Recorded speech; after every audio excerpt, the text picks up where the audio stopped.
Hey everybody. Hey everybody. This is a letter by Leon Trotsky to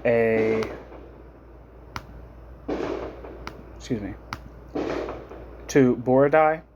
It's titled Our Differences with the Democratic Centralists.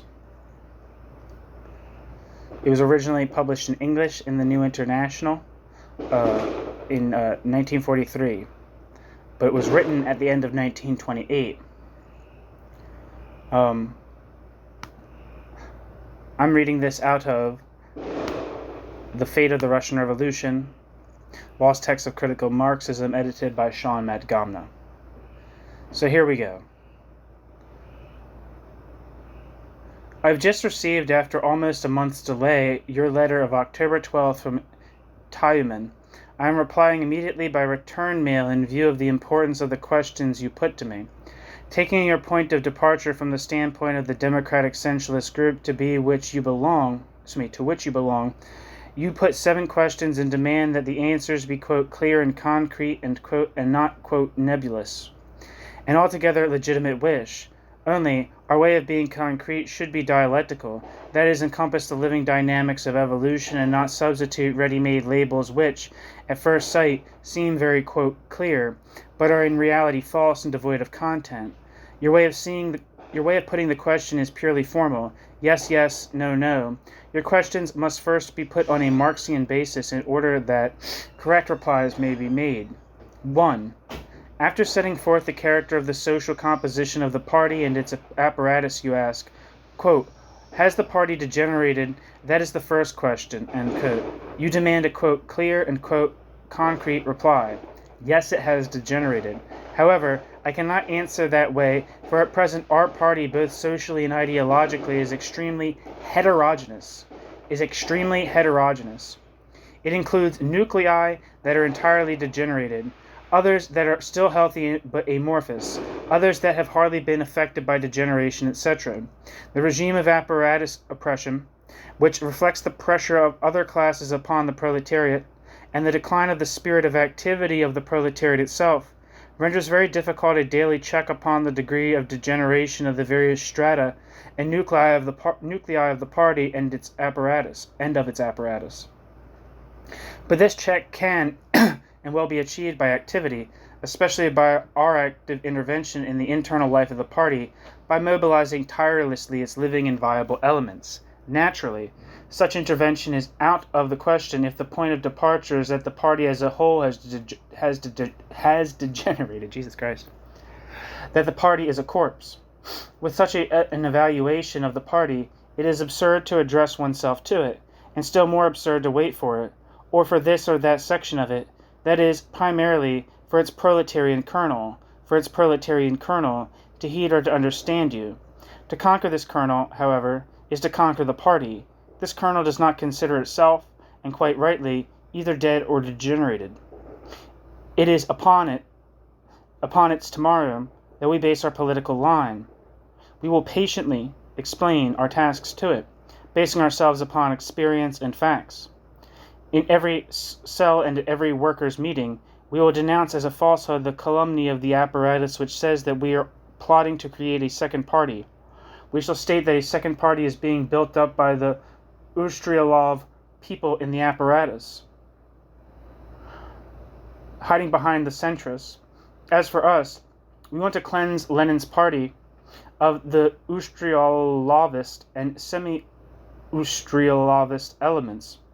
We want to do this hand in hand with the proletarian kernel which, aided by the active elements of the proletariat as a whole, can still become master of the party and save the revolution from death by means of a profound proletarian reform in every field,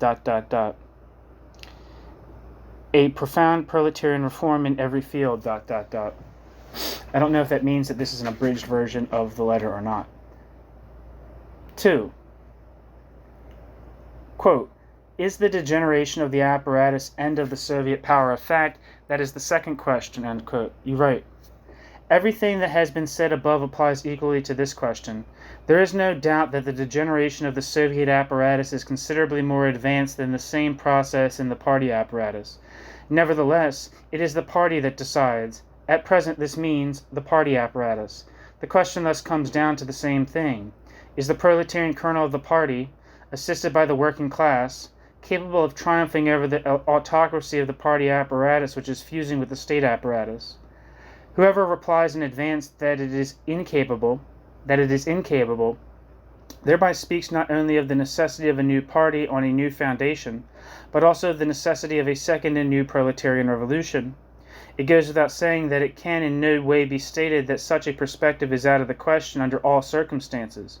However, it is not a question of historical divination, but rather of not surrendering to the enemy, but, on the contrary, of reviving and consolidating the October Revolution and the dictatorship of the proletariat. Has the road been tried to the very end? Has this road been tried to the very end? Not at all. At bottom, this methodical work of the Bolshevik Leninists to mobilize the proletarian kernel of the party in the new historical stage is only begun.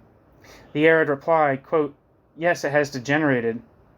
That you would like to get to your question about the degeneration of the Soviet power would contain no clarity in itself and would open up no perspective. What we have here is a developing, contradictory process which can be concluded in any way or other by virtue of the struggle of living forces. Our participation in this struggle will have no small importance in determining its outcome. 3. Quote, taking the present situation in the country and the party as a whole, do we still have a dictatorship of the working class? And who possesses the hegemony in the party and in the country? That is the third question, end quote. You ask further.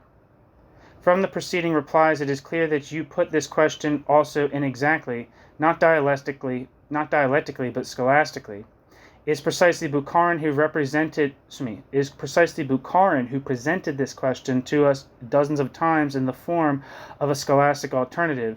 Either we have the Thermidor, and then you, opposition, should be defeatists and not partisans of defense.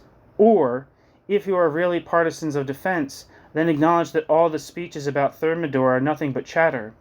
Here, comrade, you fall completely into the trap of Bukharinist scholastics. Along with Bukharin, you want to have, quote, clear, that is, completely finished social facts. The developing, contradictory process appears, quote, nebulous to you. What do we have in reality? We have a strongly advanced process of duality of power in the country. Has power passed into the hands of the bourgeoisie? Obviously not. Has power slipped out of the hands of the proletariat? To a certain degree, to a considerable degree, but still far from decisively.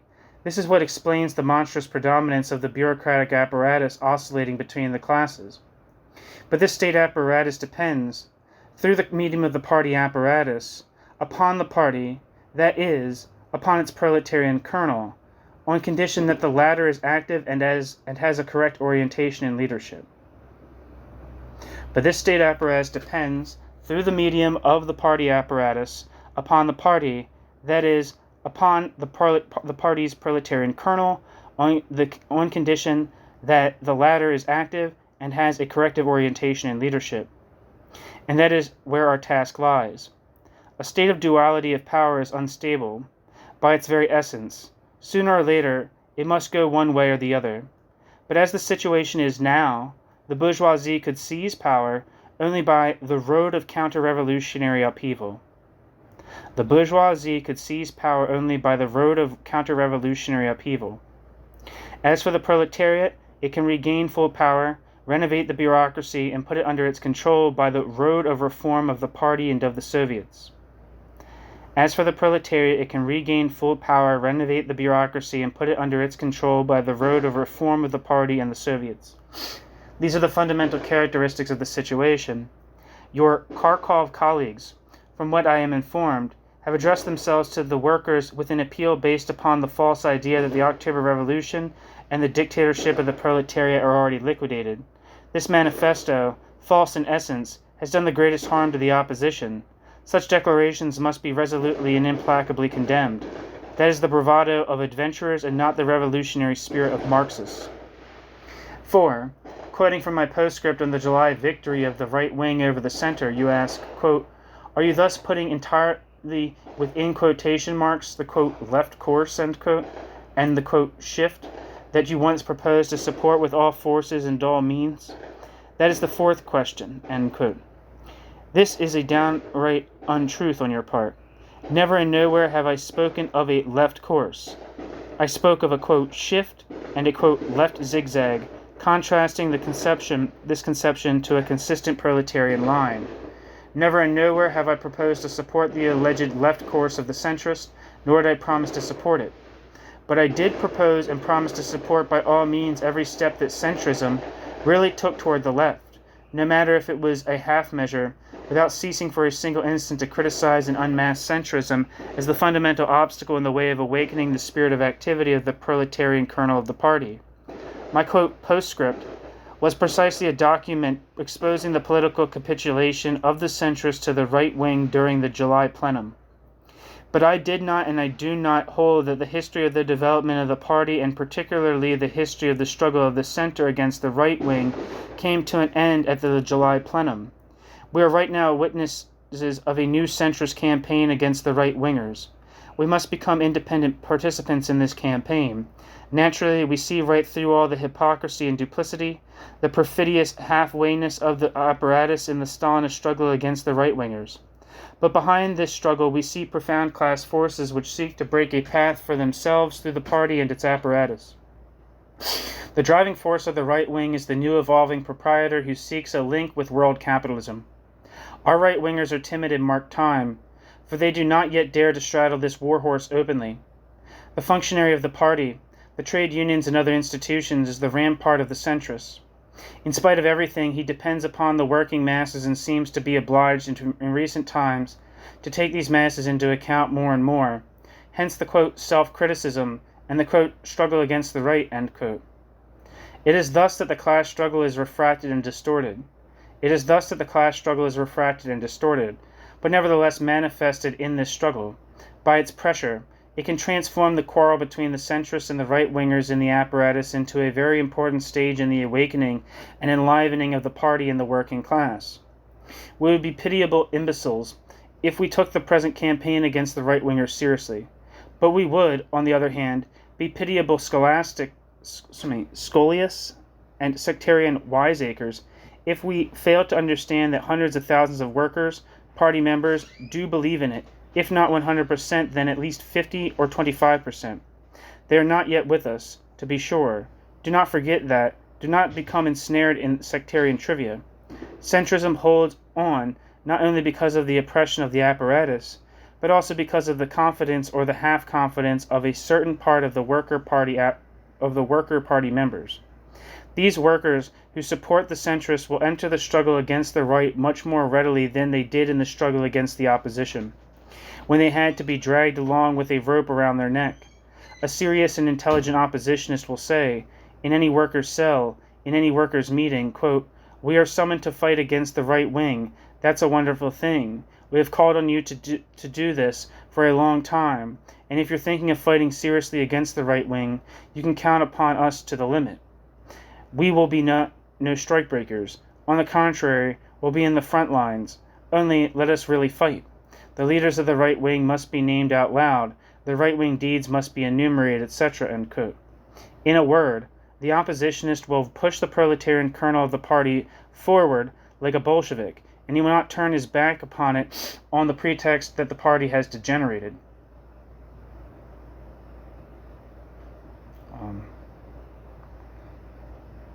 5. Quote, "Is it still possible to entertain illusions about the ability to defend the interests of the revolution and of the working class?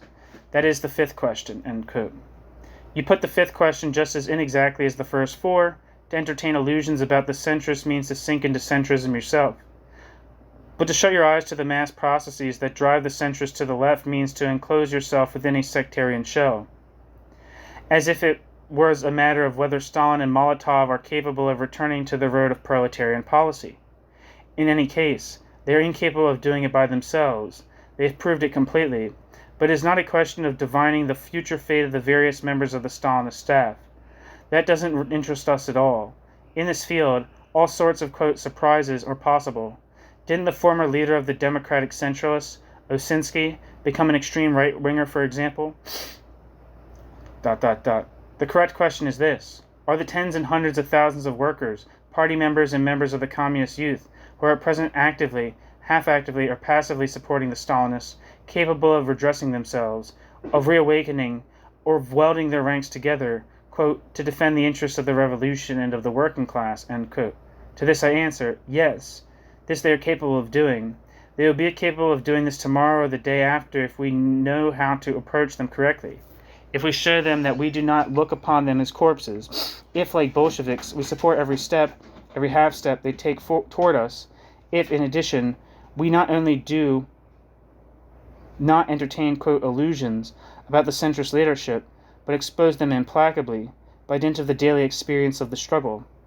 At the moment, it must be done by the experience of the struggle against the right wing. 6. After characterizing the 6th Congress of the Communist International and describing certain phenomena inside the party, you write, quote, is not all this the thermidor with the dry guillotine, end quote? Is not all this the thermidor with the dry guillotine? That is the 6th question, end quote. This question has been answered concretely enough above. Once more, do not believe that Bukharinist scholastics turned upside down is Marxism. 7. Quote, do you personally, end quote, you ask me, quote, intend to continue in the future to call the comrades belonging to the Group of 15 by the splendid epithet of, quote, honest revolutionists, end quote, and at the same time to separate yourself from them? Is it not time to terminate the petty quarrel? Is it not time to ponder the consolidation of the forces of the Bolshevik Guard? That is the 7th and last question, end quote. Unfortunately, this question is not put quite correctly either.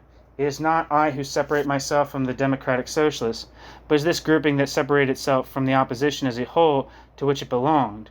It is on this ground that a subsequent split took place in the democratic centralist group itself. That is the past. Let us take the very latest phase, when the most serious exchange of opinions took place among the exiled opposition, resulting in the elaboration of a whole series of responsible documents that received the support of 99% of the opposition.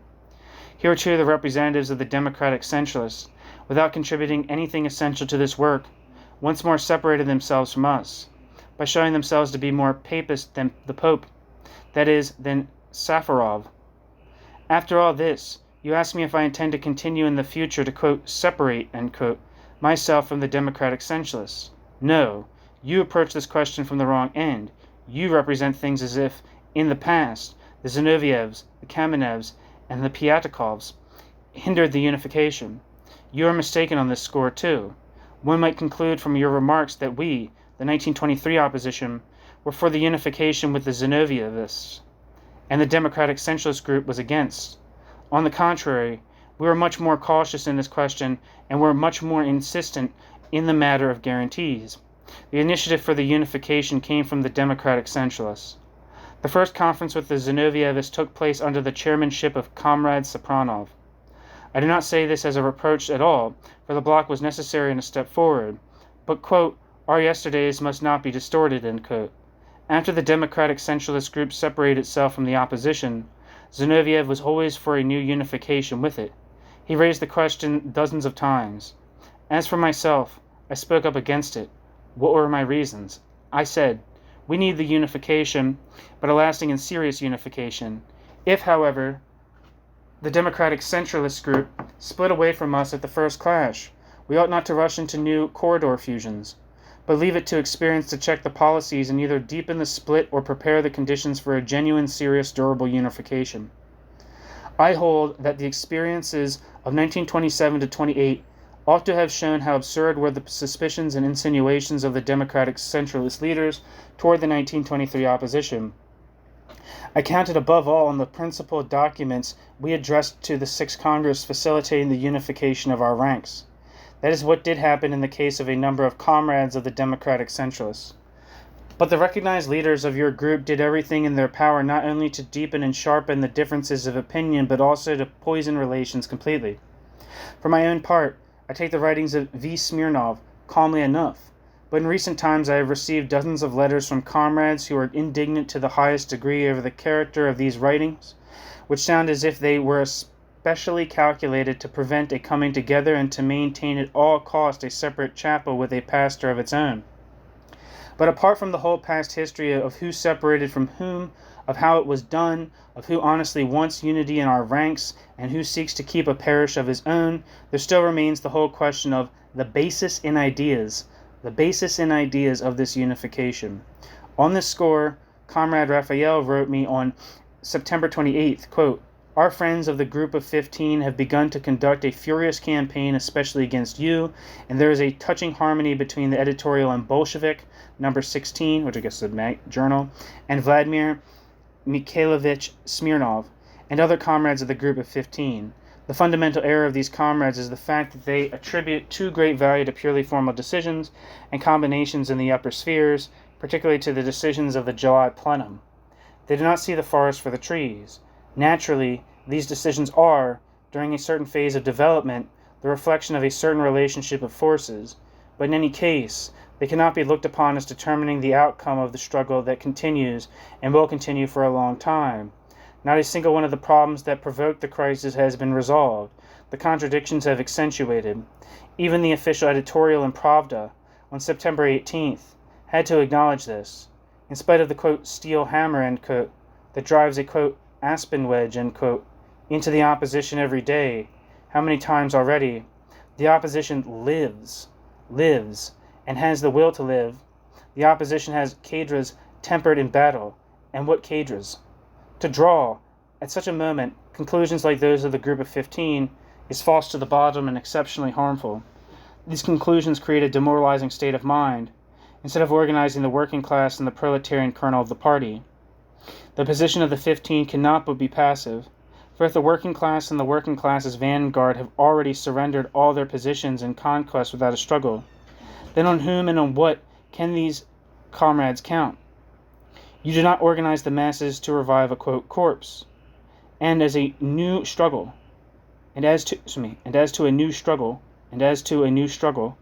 given the situation of the working class as they picture it to themselves, the time it will take is much too long, and this will lead inevitably to the position of Shliapnikov, end quote. I think Comrade Raphael is perfectly right in characterizing the situation the way he does. You write that the proletariat does not like nebulous half-measures and diplomatic evasions. That is right, and that's the reason why you must finally cast up a balance. If the party is a corpse, a new party must be built on a new spot, and the working class must be told about it openly. If Thermidor is completed, and if the dictatorship of the proletariat is liquidated, the banner of the Second Proletarian Revolution must be unfurled. That is how we would act if the road of reform, for which we stand, proved hopeless. Unfortunately, the leaders of the Democratic Centralists are up to their ears in nebulous half-measures and diplomatic evasions. They criticize our road of reform in a very, quote, left manner, a road which, I hope we have shown by deeds, is not at all the road of Stalinist legality. But they do not show the working masses any other road. They content themselves with sectarian mutterings against us, and count meanwhile on spontaneous movements. Should this line be reinforced, it would not only destroy our whole group, which contains not a few good and devoted revolutionists, but like all sectarians and adventurism, it would render the best service to the right-centrist tendencies. That is, in the long run, to bourgeois restoration. That is why, dear comrades, before uniting, and I am for unification with all my heart, it is necessary to establish the ideological delimitations, based upon a clear and principled line. It is a good old Bolshevik rule. With communist greetings, Leon Trotsky. The end.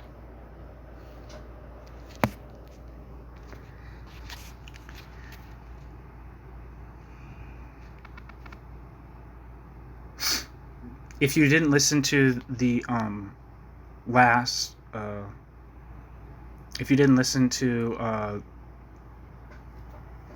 the Shatman piece titled Who Owns the State?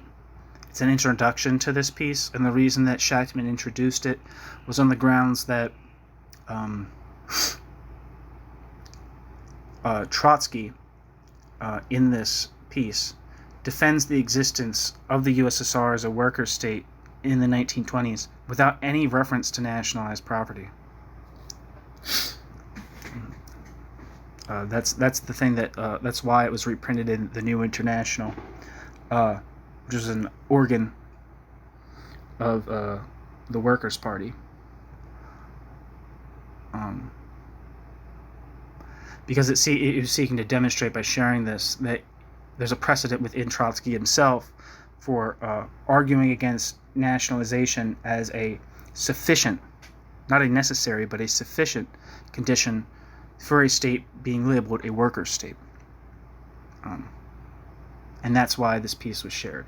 And that's why this piece, which has only a few pieces, I think it might have more than one piece, by Trotsky in it, has this piece in it.